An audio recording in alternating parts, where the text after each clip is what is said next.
Hello friends, আজ আবার একটা নতুন ডিশ তোমাদের সাথে শেয়ার করছি। কাঁচা পেঁপে দিয়ে পেঁপের পায়েস।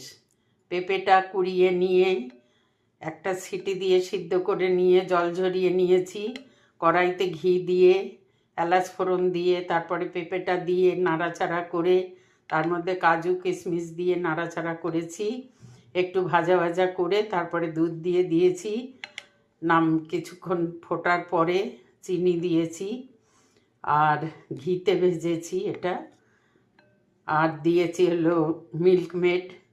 তারপরে নামাবার আগে আবার এলাচ থেতো করে দিয়েছি, আর আমুল যে মিল্ক পাউডার হয় ওটাও কিছুটা দিয়েছি, মানে ছোট প্যাকেট দুটো দিয়েছি। এই যে পেঁপে পায়েস রেডি হয়ে গেছে, তোমাদের সাথে শেয়ার করলাম একটা নতুন ডিশ।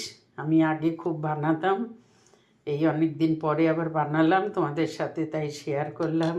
ওকে, থ্যাঙ্কস, বাই, সবাই ভালো থেকো।